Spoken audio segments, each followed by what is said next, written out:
Hello students, एक बार फिर से आप सभी का स्वागत है आज की शानदार क्लास में। आज की जो क्लास है, आज का जो सेशन है, इसमें जिस पेपर का डिस्कशन होगा बच्चे, वो पेपर एसएससी सीजीएल में 19 सितंबर को शिफ्ट 1 में पूछा गया था। पूरे 25 प्रश्न आपके एसएससी सीजीएल के आपके सेशन में डिस्कस होंगे, तो सेशन को पूरा लास्ट तक देखिएगा दोस्तों। मेरा नाम है Sandeep Kesarwani, faculty of English. आप सभी लोगों के लिए इंग्लिश को आसान बनाना मेरा काम है बच्चे। तो आइए शुरुआत करते हैं। जो भी फर्स्ट टाइम है ना, दृष्टि एसएससी चैनल को सब्सक्राइब कर लें दोस्तों।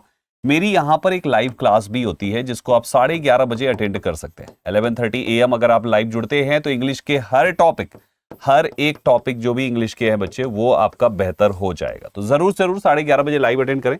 और प्लेलिस्ट में जो क्लासेस ऑलरेडी हो चुकी है, उनकी बन चुकी है प्लेलिस्ट, चाहिए बढ़िया से प्लेलिस्ट में सारे एपिसोड्स देख डालिए। PYQ वाली की भी प्लेलिस्ट बनी हुई है और इसका भी बना हुआ है, सब बना हुआ है। एक बार जाके देखिएगा, सब कुछ एक ही जगह पे आपको मिल जाएगी। ठीक है, तो बाकी चीजें चेक करते रहिए।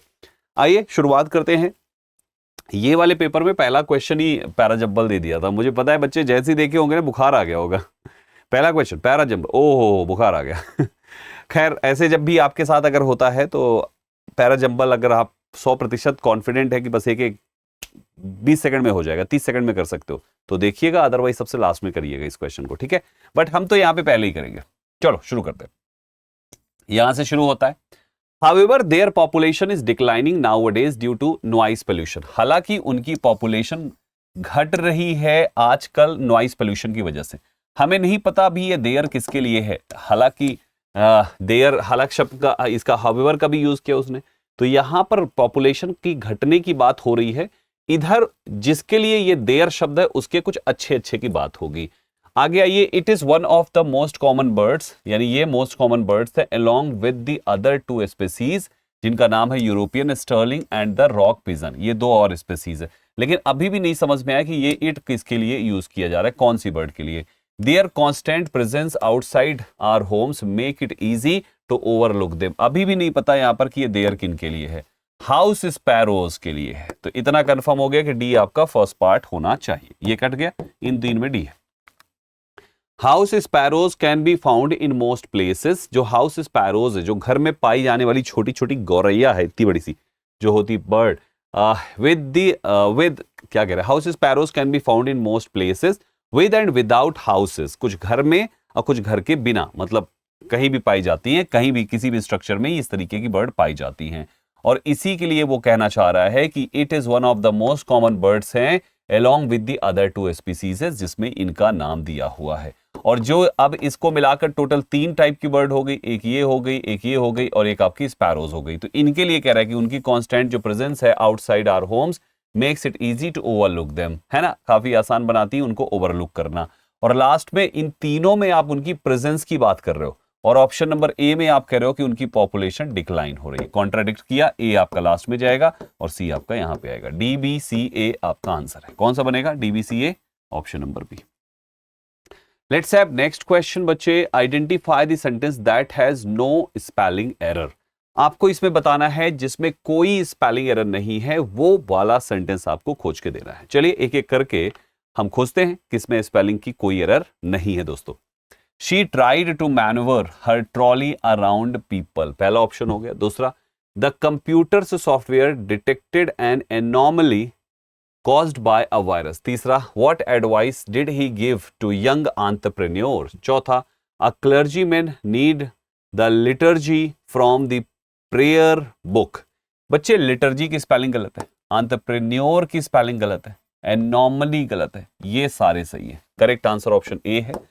ये सारे सही है बच्चे। गलत करता तो यही वाला करता, ये भी करेक्ट डाल रखा था बच्चे। पहला, एनॉमली की स्पेलिंग होती ANOMALY। यहां पे क्या लिखा था बच्चे? यहां पे क्या लिखा था? ANO की जगह पे ANA लिखा हुआ है, तो गलती मिल गई। एनॉमली की स्पेलिंग विसंगति होती है इसका मतलब। दूसरे वाले में एंटरप्रेन्योर, इसका तो पैटर्न होता है, एंटरप्रेन्योर होता है, ने योर, आपने नू एर लिख दिया, ने योर होता है। यहां पे लिखा होना चाहिए एंटरप्रेन्योर, न्योर, ने योर, ऐसे लिखा होना चाहिए एंटरप्रेन्योर। समझ गए? तो देखो NEUR आपका सही स्पेलिंग होता है, NEUR ऐसा, एंटरप्रेन्योर। ठीक है, वहां पे स्पेलिंग गलत हो गई। लिटर्जी में यहाँ पे देखो T डबल कर दिया, भैया T डबल नहीं होता, सिंगल होता है, ये देखो। ठीक है, मरने के बाद का जो गीत गाया जाता है उसको कहते हैं शोक गीत। तो ये थे आपके, कितना मतलब यार क्वेश्चन का क्या स्टैंडर्ड है यार, ये वाला मजेदार है, मतलब बढ़िया क्वेश्चन है ये। ऐसे क्वेश्चन आते हैं ना, बच्चा और वोकैबुलरी भी ऐसी नहीं कि नॉर्मल वाली एरर डाल रखी उसने, भाई ये नॉर्मली एंटरप्रेन्योर्स, लिटर्जी और उसके बाद मैन्यूवर, क्या वोकैबुलरी के स्टैंडर्ड है, ऐसे प्रश्न आ जाएंगे। इसलिए भैया थोड़ी वोकैबुलरी को बेहतर करते चलो, वोकैबुलरी में कहीं कमजोरी नहीं होनी चाहिए बच्चे, बहुत बेहतर करो। चलो आगे बढ़ते हैं। Start from scratch, start from scratch, इसका क्या मतलब है ईडीएम का? देखिए स्टार्ट, जैसे मान लीजिए अभी आजकल आप देखते होंगे बच्चों को एक स्क्रैच बुक दी जाती है जिसमें बच्चा अपने से कुछ भी स्क्रैच कर करके अपने से आर्ट बनाता है। तो अगर मान लीजिए बच्चे ने स्टार्ट किया है, शुरू किया है कोई चीज को स्क्रैच से, मतलब उसमें पहला ही पेंसिल ऐसे मारा है उसने, तो अभी अभी बस शुरू किया, इसका मतलब किसी चीज को बिल्कुल शुरू से शुरू करना। टू स्टार्ट और create something from the very beginning, कोई चीज को बिल्कुल शुरू से शुरू करने को कहते हैं इसका स्टार्ट फ्रॉम स्क्रैच। बिल्कुल शुरू से शुरू करने को स्टार्ट फ्रॉम स्क्रैच कहते हैं। बिल्कुल शुरू से शुरू करना यानी कि बिल्कुल शून्य से शुरू करना, बिल्कुल शुरू से शुरू करना, राइट? कैसे यूज करेंगे इसको? After losing all his data he had to start the project from scratch, यानी पूरा डेटा खोने के बाद उसको अपने प्रोजेक्ट को स्क्रैच से शुरू करना पड़ा, तो यानी कि उसके प्रोजेक्ट को बिल्कुल शुरू से शुरू करना पड़ा। हो गए? तीसरा दिया हुआ है question, select the option that contains an error, grammatical error खोज के निकालिए। लिखा हुआ है द पुलिस, ये सब्जेक्ट हुआ, टोल्ड वर्ब हो गया, द एजिटेटर्स, पुलिस ने एजिटेटर्स से कहा। अब पुलिस ने एजिटेटर्स से क्या कहा?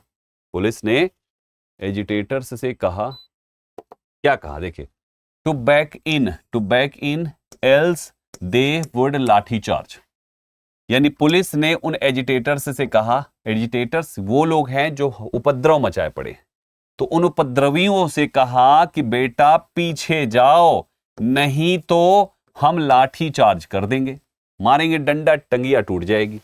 तो यहां पे उनको पीछे जाने के लिए कहा। आप तो लिखे हो बैक इन, बैक करके इन नहीं होना है, बैक ऑफ मतलब अपनी जगह से वापस, रिट्रीट करो, जो कर रहे हो उसको रिट्रीट मतलब वापस जाओ, बैक ऑफ करो। तो बैक ऑफ होना चाहिए था बैक इन की जगह पे, आपका फ्रेजल वर्ब गलत है। बैक ऑफ का मतलब क्या है? कोई जगह से मूव अवे, या तो मूव अवे कर जाओ, रिट्रीट करो, कुल मिला के वहां से हटो, और वो हट नहीं रहे तो उन पर लाठी चार्ज होगा। आप एक चीज देख रहे होंगे आपके एग्जाम पे, मैं इतने दिनों से करा रहा हूं बच्चे, और मैंने ज्यादातर पेपर में देखा है कि बच्चे फ्रेजल वर्ब बेस्ड क्वेश्चंस बहुत पूछे जा रहे हैं। फ्रेजल वर्ब, इससे क्वेश्चन का स्टैंडर्ड सेट होता है, पेपर को हाई लेवल बनाना होता है तो वहां पे फ्रेजल वर्ब को भर दिया जाता है। तो बच्चे हमेशा ध्यान रखें कि आपको इस टॉपिक पर भी काम करना है, फ्रेजल वर्ब टॉपिक पर, और इसीलिए इस चीज के लिए मैंने एक इनिशिएटिव लिया है कि हमारे इसी दृष्टि एसएससी यूट्यूब चैनल पर ही मैंने फ्रेजल वर्ब की क्लास करनी शुरू करी, कि एक क्लास होगी लगभग 12 से लेकर 18 मिनट के बीच का ड्यूरेशन होगा बच्चे, और उसमें एक दिन में कोई एक वर्ब चूज करेंगे जिससे बने हुए सारे इंपॉर्टेंट फ्रेजल वर्ब्स कराएंगे। तो मोस्टली 10 का मैंने टारगेट रखा है कि एटलीस्ट 10 फ्रेजल वर्ब्स तो मैं आपको रटा ही दूंगा। कितने बच्चे? 10 फ्रेजल वर्ब्स। अगर आपको ये सीरीज अगर आपको चाहिए तो आप मुझे बताना, पहली क्लास तो आप देख लो, और देखने के बाद आप जरूर बताना, मैं आपके लिए एटलीस्ट 100 वर्ब्स चूज करके उन पर बना दूंगा, जो आपके एग्जाम में जितने से पूछे जाएंगे, और पूछे भी उतने से ही जाएंगे, मान चलो 90% मैं गारंटी के साथ कहूंगा इतने से ही आएगा, ठीक है। और एक पे अगर हमने 10 का कराया तो आपके पूरे 1000 फ्रेजल वर्ब्स पूरे क्लास में रट जाएंगे दोस्तों। तो इसलिए आप मुझे पहली क्लास देखकर बता जरूर देना कि हाँ sir we want such sessions, if you want हम कंटिन्यू करेंगे। तो वो पहली क्लास अभी डालनी है, पहली क्लास अभी डाली है, वो जरूर आप देखकर बोल दीजिएगा, ठीक है। ओके भाइयों, चलो आगे बढ़ते हैं। तो ये हो गया फोर्थ क्वेश्चन। फिफ्थ क्वेश्चन, भाई ये क्वेश्चन ना, अगर एग्जाम में ये क्वेश्चन आया ना, तो मेरी सलाह है आप सभी को कि इसको करना भी नहीं, आप तुरंत तो करना ही नहीं, सबसे लास्ट में ही करना, सोचना भी नहीं तुरंत करने का बच्चे। ऐसे प्रश्न हमेशा टाइम कंज्यूम कर जाते हैं और पता भी नहीं चलता। आपको पता क्यों नहीं चलेगा? क्योंकि आप व्यस्त हो जाओगे। व्यस्त इंसान को कब समय निकल जाता है नहीं पता चलता, इसीलिए वहां पे एग्जाम में समय फटाक से भाग जाता है। भाई साहब 1 घंटा कैसे निकल गया समझ में नहीं आता। तो गलती से भी ऐसे सवाल को छू मत लेना एग्जाम में तुरंत, हमेशा लास्ट में ही करा जाएगा ऐसे क्वेश्चन। बट अभी कर लो मेरे साथ। यहां पे कौन सा टाइमर चला रखा है मैंने? कह रहा है select the most appropriate order of the segment in the option that will fill in the blanks to make a coherent paragraph. ये आपका एक ब्लैंक है जिसमें 4 जगह खाली है और उसके लिए इनमें से कोई एक आएगा जो उसमें फिट बैठेगा, ठीक है, ये आपको पढ़ना है। सवाल है, दो Sheila loves watching horror movies, दो शीला को पसंद है वॉच करना हॉरर मूवीज। आपने यहाँ पे THOUGS से शुरू किया, राइट, और THOUGS से शुरू होने वाला सेंटेंस या तो आगे YET से शुरू होगा या तो केवल कॉमा लगाइए, कॉमा लगा भी है मतलब एट ना भी लगाओ तो भी सेंटेंस चल जाएगा, राइट, कॉमा तो लगा भी है मतलब कोई कंजंक्शन नहीं चाहिए, जैसे इसके पास कोई कंजंक्शन नहीं है, यहां पे है, यहां पे है और यहां पे है, तो आपका आंसर केवल वही होगा जिसके पास नहीं है। अब आप देखो ये तो एक झटके में हो गया क्योंकि दो लिखा हुआ है, तुरंत माइंड ने क्लिक किया और आंसर हो गया 1 सेकंड में, पूरा पढ़ने की कोई जरूरत ही नहीं है।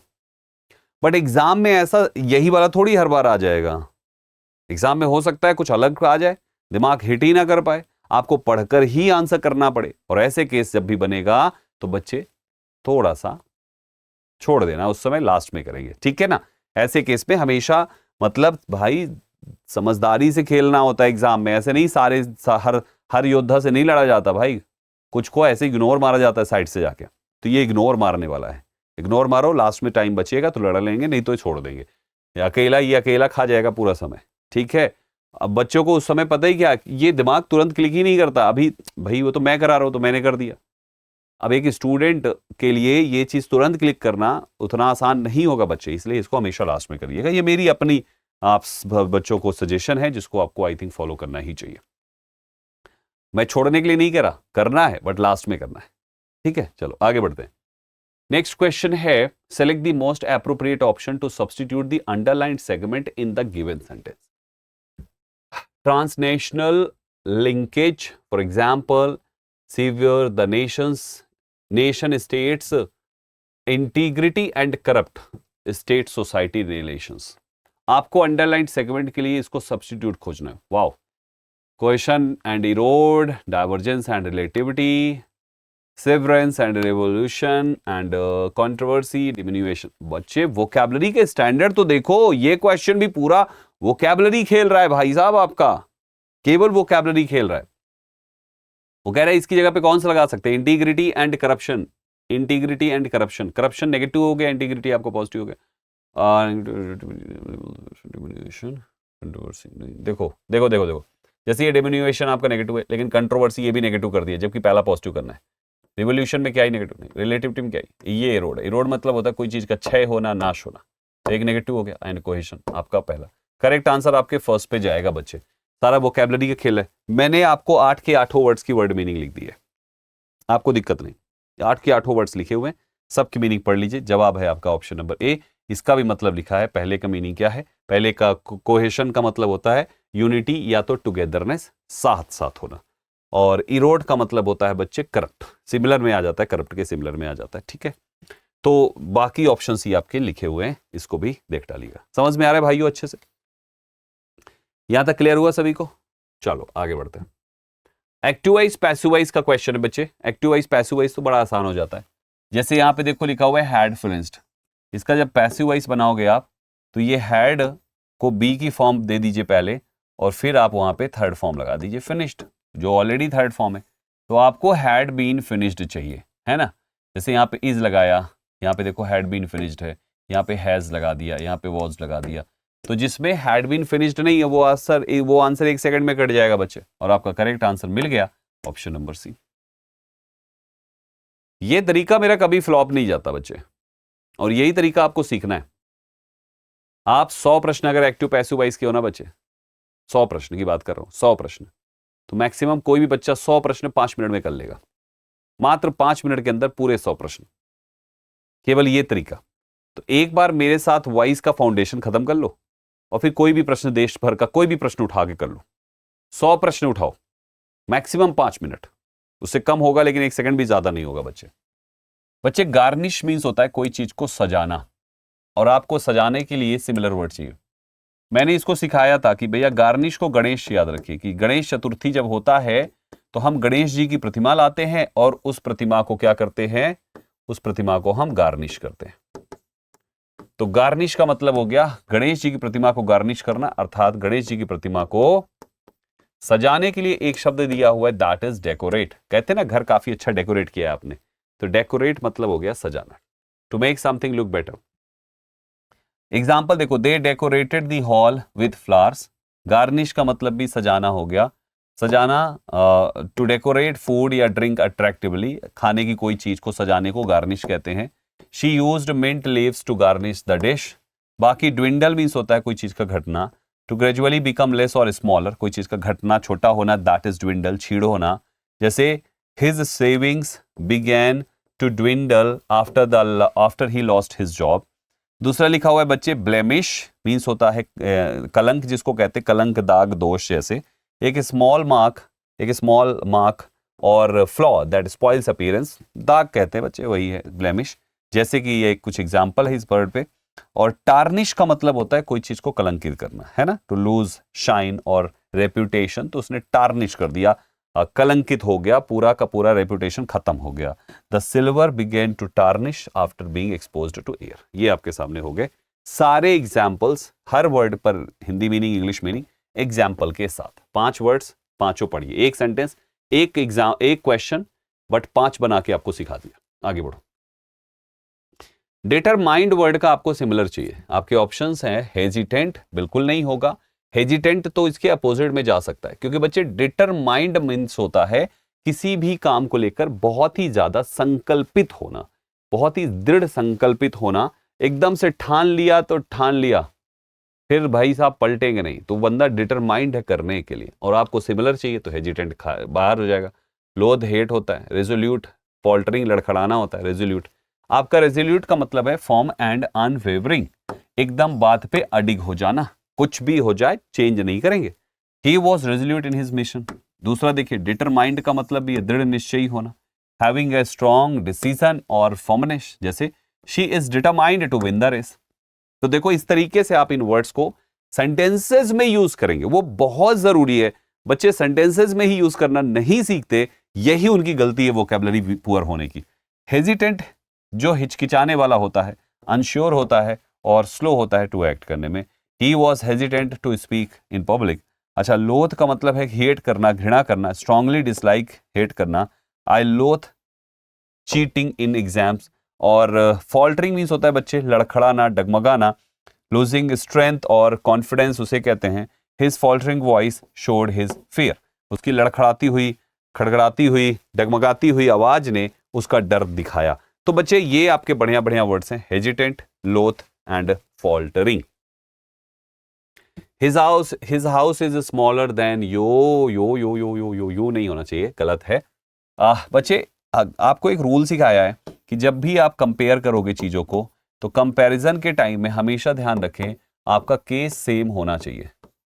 सेम केस होने का मतलब है सब्जेक्टिव कंपैरिजन सब्जेक्ट के साथ होता है। अरे यार, सब्जेक्ट को सब्जेक्ट, ऑब्जेक्ट को ऑब्जेक्ट और पोजीशन को पोजीशन से किया जाता है। मैंने बहुत अच्छे से पढ़ाया प्रोनाउन चैप्टर, आप देख सकते हैं।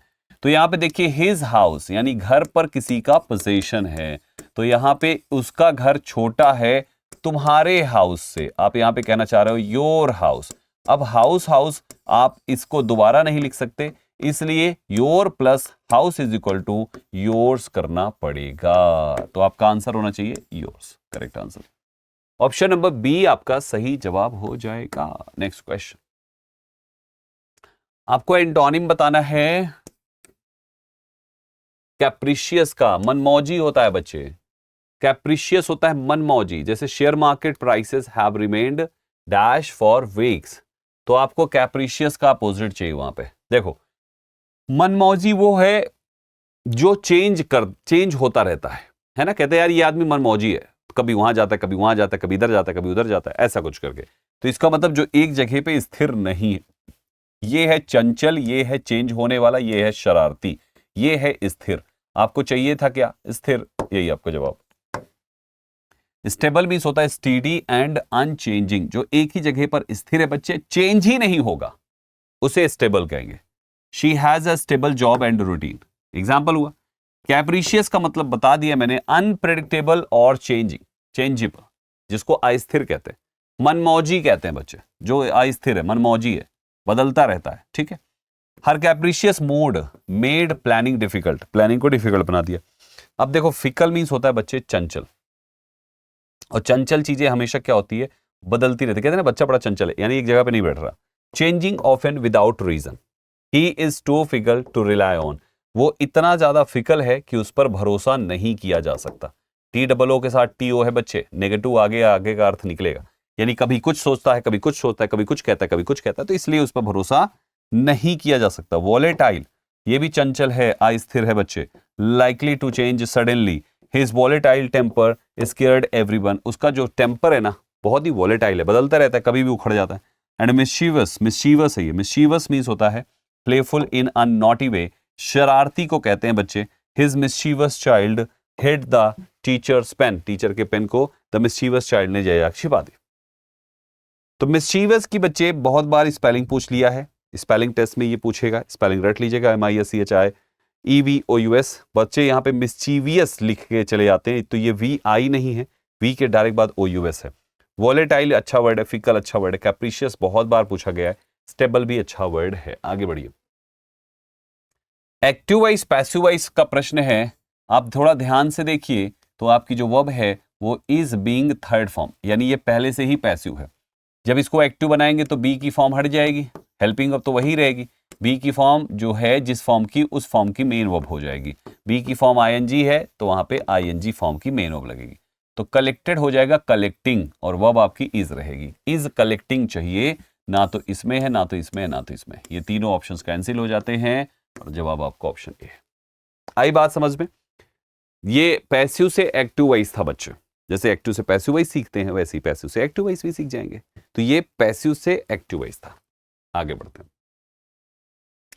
Evenings get dark very early in this cold weather, आपको डार्क का अपोजिट चाहिए बच्चे। डार्क है यार, बहुत ही सिंपल वर्ड है, DARK मीन्स होता है अंधेरा, कहते हैं डार्क हो गया अंधेरा, ऐसे नहीं लिखते क्या? मुझे लग रहा है बिंदी लगाते हैं ना, अंधेरा ऐसे लिखते हैं, ता था दा धा ऐसी बनेगा, ठीक है। तो डार्क होता है अंधेरा, इसका उल्टा क्या हो जाएगा? चमक, चमक चमक, तो चमक चाहिए अपने को, चमक। देखो ग्लूमी होता है उदास, शैडो भी शैडो है, डिम मतलब होता है धुंधला, हल्की, कहते हैं ना लाइट बड़ी डिम है तो धीमी लाइट है। चमक है आपके पास ब्राइट, तो सही जवाब आपके इस प्रश्न का ब्राइट मतलब होता है तेज रोशनी या तो चमकीला, फुल ऑफ लाइट और vivid in colour, that is bright. The sun was shining bright in the sky, having little और नो लाइट को डार्क कहते हैं, या तो लाइट ही ना हो या तो बहुत कम हो। The room was completely dark without Windows, सही बात है। डिम का मतलब भी मध्यम या धुंधला, नॉट ब्राइट के सेंस में आता है। A dim light glowed in the hallway. Shadowy का मतलब होता है शैडो, शैडो से संबंधित है ये बच्चे, फुल ऑफ शैडोज। अब शैडो अगर कहीं पर है तो चीजें क्लियर नहीं है, अस्पष्ट हो जाएगा दोस्तों। जैसे एक shadowy figure stood behind the curtain. A gloomy means होता है बच्चे उदास होना या तो अंधकार में होना, उदास ज्यादातर सेंस कह सकते हैं आप, अंधकार में भी हो जाएगा, यहाँ पे अंधकार के सेंस में ही होगा क्योंकि पैटर्न ही वही चल रहा है। The weather looked gloomy before the storm, storm से पहले काफी ग्लूमी हो गया वेदर, चारों तरफ बादल घेर लिया, तूफान आने से पहले पूरा काला काला हो गया, है ना, ये हो जाता है। तो काफी अच्छे वर्ड्स हैं। बाकी ग्लूमी मीन्स होता है उदास भी होता है। वन वर्ड सब्सटीट्यूशन है, a person who performs magic और एंटरटेन पीपल, ये तो आप बता ही लोगे यार। जो मैजिक परफॉर्म करता है, मैजिक अर्थात जादू, जो जादू दिखाता है उसको जादूगर कहते हैं, और जादूगर की इंग्लिश होती है बच्चे मजीशियन। एंजल नहीं होता, पामिस्ट पाम देखने वाला होता है, एल्केमिस्ट भी नहीं होता, मजीशियन होता है बच्चे, मजीशियन होता है जादूगर। The magician amazed the kids with his trick. बाकी देखो एंजल तो आप जानते हो, एंजल फरिश्ता को कहा जाता है, she was like an angel who helped the poor. दूसरा पामिस्ट, जो पाम देखता है, आपकी हथेली की लाइन रेखा पढ़ता है, उसको पामिस्ट कहते हैं, जो आपकी पाम्स की रेखाओं को पढ़ के आपका भविष्य बता दे। The palmist told her she would travel soon. और एल्केमिस्ट होता है बच्चे जो रसायनविद्ता, a person who tries to turn metals into gold. The old alchemist worked in his secret lab. तो ये आपके कुछ अच्छे अच्छे वर्ड्स हो गए। सही जवाब आपके सामने है मजीशियन। इनकरेक्टली स्पेल्ड आपको बताना है गलत spelling, fundamentals of every subject, सीधा यही देख लो सेंटेंस क्या ही मतलब। बेसिस लर्नड, लर्नड की स्पेलिंग टू बी लर्नड, ठीक है। प्रायोरिटी फंडामेंटल्स नहीं होता, फंडामेंटल्स होता है, ये ई गलत है बच्चे। फंडामेंटल्स नहीं होता है, फंडामेंटल्स होता है। द इनकरेक्टली स्पेल्ड ये है, करेक्ट स्पेलिंग हो जाएगी यहाँ पे फंडामेंटल्स, FUNDAMENTAL। यहाँ पे ध्यान दीजिएगा, ए चाहिए और यहाँ पे ई लगा हुआ था। फंडामेंटल्स मूल सिद्धांत इसको कहते हैं, और ये गलत स्पेलिंग थी। प्रायोरिटी का मतलब होता है प्राथमिकता, कहते हैं ना प्रायोरिटी जिंदगी में सेट करिए, प्राथमिकता। लर्नट मतलब सीखा, बेसिस मतलब आधार या इसके बेसिस पर। ठीक है, चलो अगला सवाल है, select the most appropriate option that has the same meaning as the italicized segment। italicized segment है blessing in disguise, यानी ये एक idiom है बच्चे, ये idioms and phrases में ये idiom है।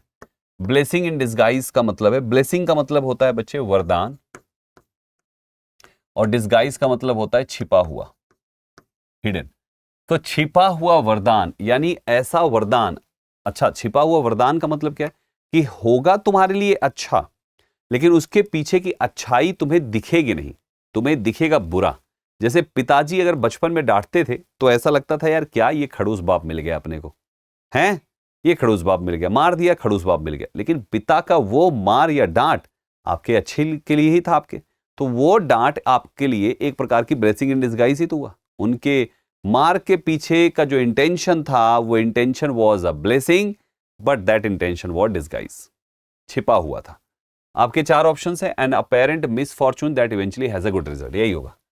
आपको जो दिखेगा, अपेरेंट मतलब होता है क्लियर, अपेरेंट का मतलब क्लियर, यानी क्लियर दिखेगा कि मिसफॉर्चून हो रहा है आपके साथ, बट इवेंचुअली उसका रिजल्ट हमेशा गुड होगा। सही जवाब ऑप्शन। ठीक है, सामने से अब जैसे हिज इलनेस, उसकी बीमारी, became a blessing in disguise when he married his nurse. बताओ, बीमार होके अस्पताल गया, अस्पताल में नर्स को सेट करके शादी कर लिया उसने, तो उसका जो बीमारी था वो एक प्रकार से, देखो यहाँ पे मेंशन भी कर दिया मैंने कि what seemed like a bad situation, वो बैड सिचुएशन है आपकी इलनेस, और जो गुड रिजल्ट निकल गया है वो नर्स से शादी कर ली उसने। चलो एंटोनिम बताना है डिजोलेट का, फ्रुगल, एल्यूसिव, फेस्टिव और मेलंकोलिक। अच्छे वर्ड्स हैं बच्चे, मेलंकोलिक काफी अच्छा वर्ड है, बहुत बार पूछा जा चुका है एग्जाम में आपके। बताएं कौन सा अपोजिट होगा। सही आंसर आपका फेस्टिव है बच्चे। देखो डेजोलेट का मतलब होता है उजाड़ एकदम सा हो, सुनसान सा हो। एम्पटी एंड लाइफलेस है, कोई जान नहीं, कुछ एकदम एम्पटी। जैसे the village looked desolate after the storm, तूफान आने के बाद पूरी तरीके से उजाड़ हो गया गांव। अब इसका उल्टा क्या हो जाएगा कि एकदम सजा हुआ है पूरा, है ना, cheerful and full of celebration, that is festive. Festive season होता है ना, the market was in a festive mood before Diwali. Festive season होता है यानी फेस्टिवल का सीजन। फेस्टिवल क्या होता है, खुशियों से भरा होता है, उजाड़ में तो कोई खुशियां ही नहीं है। फ्रुगल कहते हैं बच्चे मितव्ययी को, केयरफुल इन स्पेंडिंग, यानी कि ये बहुत ही केयरफुल है, बचा बचा के खर्चा करता है, फालतू खर्चा नहीं करता, ठीक है, फ्री में नहीं खर्चा करता। जैसे he lived a frugal life to save money, पैसे बचाने के लिए उसने फ्रुगल लाइफ जिया। तो एक प्रकार से आप मितव्ययी मतलब होता है बच्चे किफायती, जो बड़ा बचा बचा के खर्च करता है, उसको कहते हैं। एल्यूजिव होता है बच्चे मायावी, containing a lot of illusion, माया मतलब उसको कहते हैं, जैसे मजिशियन भी मायावी ही होते हैं।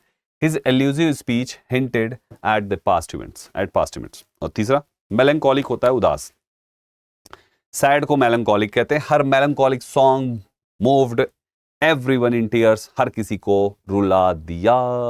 तो ये आपके सामने सारे ऑप्शंस होते हैं। एरर डिटेक्शन है बच्चे, we had dinner in a Chinese restaurant and were amazed to see the interior of a restaurant. देखो बड़ा ही शानदार सा क्वेश्चन ये वाला, कहता है वी हैड, पास्ट में गया, डिनर कहां पे, एक चाइनीज रेस्टोरेंट में, यानी आपने रेस्टोरेंट के लिए आर्टिकल आ का यूज किया, क्योंकि अभी आपने एक चाइनीज रेस्टोरेंट की बात करी, और रेस्टोरेंट एक अनस्पेसिफिक वर्ड है, अनस्पेसिफिक नाउन है, जिसके लिए अनस्पेसिफिक यानी इनडेफिनिट आपका नाउन यूज होगा, दैट इज ए और एन, तो ठीक है आर्टिकल। अब उसके बाद आपने कहा एंड वर अमेज्ड टू सी, और देखकर हम आश्चर्यचकित रह गए, द इंटीरियर। अब इंटीरियर किस चीज का, उसी रेस्टोरेंट का। तो अब यहां पर तो आपने इसको रिपीट कर दिया ना बच्चे, जब कोई भी unspecific noun second time use होता है तो उसके साथ आपको आर्टिकल दा लगाना होता है। वहां पे आर्टिकल आ लगा है, गलत है, यहां पे क्या लिखेंगे। इससे पैराजंबल में बहुत हेल्प होती है बच्चे, इससे पैराजंबल करने में बहुत हेल्प होती है। ठीक है, तो दा होना चाहिए, रीजन मैंने आपको समझा दिया, वही चीज है जो अभी बताया। आगे वन वर्ड सब्सटीट्यूट है बच्चे, वन वर्ड सब्सटीट्यूट देखो क्या कहता है, a person who is kept captive for fulfilment of demands of money और कंडीशन। किडनैपिंग चल रही है भाई साहब। ये कह रहा है कि किसी आदमी को बंदी बना लिया गया और उसके बंदी बनाकर कुछ उससे उसके खास से या परिवार वालों से कुछ मांगा गया। डिमांड में पैसे भी हो सकते हैं या कोई कंडीशन भी हो सकती है। तो जो बंदी बना है उस बंदी को क्या कहेंगे, उस बंदी को कहेंगे बंधक। और बंधक की इंग्लिश कौन सी है इसमें से? ना तो इंट्रोवर्ट है, ना हेरेटिक है, ना हर्मिट है, होस्टेज है। अरे इस पर बहुत मूवीज वगैरह बनती रहती बच्चे, होस्टेज है ना, होस्टेज है, उन्होंने होस्टेज बनाए इतने लोगों को। तो बंधक होता है पर्सन जिसको कैद कर लिया गया। जैसे जब लव और कुश ने भगवान श्री राम जी के द्वारा जो उनके यज्ञ का घोड़ा था पकड़ लिया था, तो हनुमान जी गए थे जब छुड़ाने के लिए। तो हनुमान जी ने ऐसे ही हाथ जोड़ के पहले पता के लिए भगवान बताइए कौन है दोनों बालक। पता चला भगवान राम जी के बच्चे हैं दोनों, माता सीता के बच्चे हैं। तो फिर वहां पे हनुमान जी अपने से ही खुद को क्या बोले, देखो हम तुम बच्चों पे अटैक नहीं करेंगे, हम ही को बांध दो, कोई और आएगा देखेगा खुला है तो सोचेगा तुम्हारी टीम में आ गए, तो ऐसा है हमको बांध दो। बड़े बहुत होशियार हनुमान जी हैं। हनुमान जी से ज्यादा होशियार कोई, पूरी रामायण आप देखो ना, बहुत चंचल और बहुत ही होशियार, बहुत दिमाग के तेज है, शरीर से भी बलवान, दिमाग से भी बलवान, है ना। कि दूसरा अगर मुझको खुला देखेगा तो कहेगा इनकी टीम में हो गए, तो हमारे दरबार में हमारी बेइज्जती हो जाएगी, तो बेहतर आप हमको बांध ही दो। हमसे पहले 4 को तो आप बांध चुके हो, हम को बांध दो, ज्यादा ठीक रहेगा। फिर बंध गए वो अपने यहाँ पे। तो हनुमान जी क्या बन गए थे? हॉस्टेज बन गए थे। बनाने वाले कौन थे? लव और कुश। हर्मिट साधु सन्यासी को कहा जाता है। A person living in solitude for religious reasons. The hermit lived alone in the mountains. अगला वर्ड है हेरेटिक, अच्छा वर्ड है। नास्तिक या विधर्मी होता है, person holding unorthodox belief, the church punished him as a heretic. और इंट्रोवर्ट वो होता है जो केवल अपने अपने में ही रहता है, किसी से बतियाता नहीं है, थोड़ा सा शाय होता है और ज्यादा बातें नहीं करता, चुप चुप सा रहता है, ये इंट्रोवर्ट है बच्चे। Being an introvert he avoids large gathering. अब वो इंट्रोवर्ट है तो वो भीड़ में जाता ही नहीं है, लार्ज गैदरिंग में जाता नहीं, किसी शादी पार्टी वगैरह में जाता ही नहीं। इसका अपोजिट वर्ड होता है एक्सट्रोवर्ट। इंट्रो की जगह पे फिर एक्सट्रो लगा दीजिए। तो एक्सट्रोवर्ट एक होता है, फिर एक तीसरा होता है एम्बीवर्ट। ये सब हमने आपको पढ़ा रखा है वन वर्ड सब्स्टिट्यूशन में। एम्बीवर्ट वो है जो कभी चुप रहे तो कभी सोशल रहे, दोनों तरीके का, सिचुएशन के हिसाब से बदले। सबसे बड़ा आदमी यही होता है। एक्सट्रोवर्ट दिन भर बद करता रहे, बहुत ज्यादा सोशल है, और इंट्रोवर्ट केवल अपने में ही रहता। फैलेसी, फैलेसी फॉल्स से याद रखिए ना, फॉल्स, और फॉल्स का मतलब है गलतियां, गलतियां का मतलब है एरर, तो फैलेसी का मतलब हो जाएगा, सिनोनिम ही मांगे होगा, एरर, गलती कहते हैं। फैलेसी को फॉल्स से याद रखिए, अ फॉल्स और mistaken belief. Believing that heavier objects fall faster is a common fallacy. चाहे हैवियर हो या लाइटर हो, दोनों बराबर ही स्पीड से गिरते हैं। अब देखो एरर का मतलब भी गलती ही होता है, he made an error in the calculation. अच्छा, वेरासिटी क्या है? सत्यता, ट्रुथ या accuracy. The lawyer questioned the veracity of his statement. दूसरा, एविडेंस क्या है? सबूत, प्रमाण, proof. The police found evidence at the crime scene. और तीसरा, वेरीफाई मींस होता है कोई चीज का सत्यापन करना, पुष्टि करना, टू चेक और confirm something. Please verify your phone number before proceeding. तो ये आपके काफी अच्छे अच्छे वर्ड्स हैं बच्चे, सारे वर्ड्स अच्छे हैं, हर वर्ड की Hindi meaning, English meaning, example आपके सामने। आइए क्लोज टेस्ट करते हैं। मुझे तो खड़े होने की भी जगह नहीं है भाई, कहां खड़ा हूं इसमें, तो बिल्कुल भी जगह नहीं है। चलो कोई नहीं, थोड़ा सा क्लोज पैराग्राफ बड़ा है, मैं इधर साइड में इसे यूं चिपकाऊं, ठीक है। So when Ojeya Cruz Banks moved to ओजियो from the New Zealand dash years ago. Years ago, years लिखा है आपने, प्लूरल नाउन लिखा है, चलो बताओ क्या आएगा। She was overwhelmed by the logistics of uprooting her life. ठीक है, बताइए वहां पे क्या आएगा। पर्टिकुलर ईयर्स, ईयर्स एगो नहीं होता, सेवरल ईयर्स एगो हो सकता है, immense years ago, enormous years, अरे ईयर्स के लिए यूज कर रहे हो, कुछ साल पहले, और कुछ की इंग्लिश होती है several, means more than a few. कुछ, कुछ का हिंदी मतलब यही आएगा ना, ना तो ये कुछ है ना तो ये कुछ है। विशाल इनका मतलब होता है बच्चे, देखो लिखा भी है। पर्टिकुलर तो पर्टिकुलर कुछ खास है ना। इमेंस और इनॉर्मस इनका मतलब होता है बहुत ही बड़ा होना, रिफर टू साइज, बहुत ही बड़ा, विशाल काय होना। तो भैया विशाल ईयर से को होता है क्या? सेवरल ईयर से को ही तो हो सकता है, है ना, few years ago, several years ago. तो करेक्ट आंसर कुछ चाहिए हिंदी में आपको, कुछ की इंग्लिश सेवरल। सेकंड, हाँ यहाँ पे, but cross banks Denison university professor and a single mom, ये किसी का नाम है। क्रस बैंक्स ये किसी का नाम है, ठीक है, ध्यान दीजिएगा। When Cruz Banks, Ojeya Cruz Banks moved to ओजियो फ्रॉम न्यूजीलैंड, तो कुछ साल पहले तो she was overwhelmed by the logistic of fruiting, ठीक है। किंतु क्रस बैंक्स जो कि एक डेनिसन यूनिवर्सिटी के प्रोफेसर है और एक सिंगल मॉम भी है, यानी कि हस्बैंड नहीं है, साथ में डिवोर्स हो गया या तो डेथ हो गई, जो भी है। Who is also my neighbour, जो मेरी फ्रेंड भी है और पड़ोसी भी हैं, was dashed to find a house next to a public elementary school. She assumed that she would be able to walk to pick up her daughter, a needed convenience given that she did not yet have a car. So unfortunately, when she went to register her daughter for kindergarten, she was met with an dash surprise. The only dash option was a half-day program that would bus students to a daycare center. ठीक है, समझ गए। चलो देखो, उसने कहा कि ये जो महिला है, जो यूनिवर्सिटी प्रोफेसर है, एक सिंगल मॉम भी है, जो ऑलरेडी मेरी पड़ोसी भी है और दोस्त भी हैं, was dash to find a house next to a public elementary school. Was क्या थी? डिस्ट्रॉट थी, दुख में थी, डिस्पैशनेट थी, वरीड थी, रिलीव्ड थी। तो उनको वहां पे जब मिल गया तो जाहिर सी बात है उनको भाई एकदम स्कूल के पास मिल गया। लिखा ना उसने, next to a public elementary school. अभी पब्लिक एलिमेंट्री स्कूल के एकदम बगल में उनको एक घर मिल गया, इस बात से वो क्या हो जाएंगी, काफी राहत में हो गई। आपको पॉजिटिव वर्ड चाहिए, 3 तो नेगेटिव है, साइड कर दो, बचा हुआ वर्ड आपका पॉजिटिव है। तो सही आंसर यहां पे हो जाएगा बच्चे ये वाला, रिलीव्ड, राहत महसूस किया उन्होंने, ठीक है। अब उन्होंने एज्यूम किया कि she would be able to walk to pick up her daughter, है ना, जो कि एक नीडेड कन्वीनियंस है given that she did not have a car. क्योंकि बगल में उनको क्यों चाहिए था, क्योंकि उनके पास गाड़ी नहीं थी, तो बेटी को लेने कैसे जाएंगे, तो उन्हें बगल में मिल गया, तो उन्होंने सोचा कि बढ़िया है, आराम से ला लेंगे। अनफॉर्चुनेटली जब वो गई रजिस्टर करने के लिए बेटी को किंडरगार्टन में, तो she was met with an dash. अब उनको क्या हुआ देखो, 23, जब वो गई तो she was met with an dash surprise. Surprise, अब यहां पे कुछ गड़बड़ी है। Unpleasant surprise, agreeable, amusing, enjoyable, ये तीनों एक ही सेंस में, पॉजिटिव पॉजिटिव पॉजिटिव। ये नेगेटिव है, नेगेटिव चाहिए क्योंकि आप सरप्राइज उनको अलग सा मिल गया, आगे उन्होंने बोला है उल्टा पुल्टा चीजें, तो अनप्लीजेंट ही आएगा और कोई हो नहीं सकता। 3 वर्ड पॉजिटिव है, एक ही वर्ड नेगेटिव है, जो अकेला है वही आंसर है। 24 पे आ जाओ।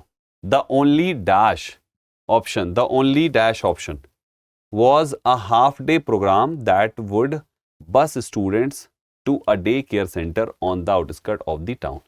तो द ओनली जो केवल इकलौता बचा हुआ, अब इनएसेसिबल तो होगा नहीं क्योंकि ओनली इकलौता आपने दे दिया, तो जो इकलौता बचा हुआ प्रोग्राम है, जो इकलौता अवेलेबल प्रोग्राम है, अवेलेबल यहाँ पे सही होगा क्योंकि बाकी कोई ऑप्शन ही नहीं दिया। इसी बात से तो उनको शॉक लग गया, एकदम सरप्राइज रह गई।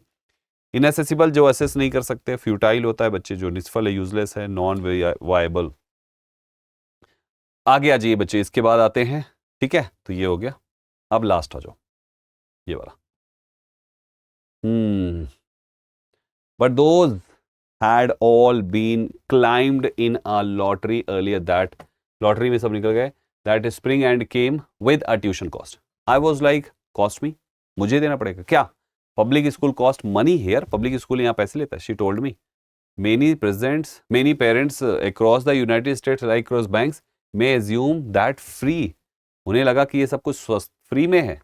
Full day kindergarten is a dash part of the countries public education system. ये क्या है? एक इनएसेंशियल, अनावश्यक, डिसअप्रूव्ड, सीजलेस, ये तीनों एक जैसे हैं, रिक्वायर्ड, जरूरी, तो ये एक जरूरी पार्ट है फ्री ऑफ कॉस्ट सभी के लिए। तो यहां पे आंसर ऑप्शन यही होगा क्योंकि और तो कोई सेट ही नहीं बैठा। चलो ठीक है। सो बच्चे 25 पूरे क्वेश्चंस हो गए। उम्मीद करता हूं आपने काफी कुछ सीखा होगा आज के सेशन से। दृष्टि एसएससी चैनल पे आप ये सीरीज देख रहे हैं, इसलिए पुरानी हुई सारी क्लासेस वीडियो सेक्शन मिल जाएगी या तो प्लेलिस्ट में जाके आप देख सकते हैं। बच्चे, मेरा नाम संदीप केसरवानी है और मेरी एक 11:30 बजे लाइव क्लास भी चलती है, 11:30, 11:30 बजे। तो 11:30 AM पे आप मेरे साथ लाइव भी जुड़ सकते हो, जहां पे मैं सारे फाउंडेशन तरीके से बिल्कुल बेसिक से इंग्लिश के हर टॉपिक, ऑल टॉपिक्स को कवर करा रहा हूं। आप कोई भी इंग्लिश का टॉपिक पढ़ सकते हैं इसी YouTube चैनल पे, वो भी बिल्कुल फ्री, और सब कुछ अच्छे से कवर हो रहा है। तो जरूर जरूर ज्वाइन करें। जो 11:30 बजे क्लास होती है उसका इस प्रकार का थंबनेल है, प्लेलिस्ट पूरी मिल जाएगी आपको, एक साथ सारी क्लास आप देख सकते हैं। अगर आपको सीजीएल फाउंडेशन बैच में इनरोल करना है तो इस फीस के अंदर 10 किताबें जो आपको हार्ड कॉपी भी मिलेगी, 750 घंटे की क्लासेस के साथ आप इस बैच को इनरोल कर सकते हैं दृष्टि लर्निंग ऐप पर। दोस्तों कुछ भी इंक्वायरी है तो ये नंबर दिया हुआ है। चलिए फिर आज के सेशन में इतना काफी है।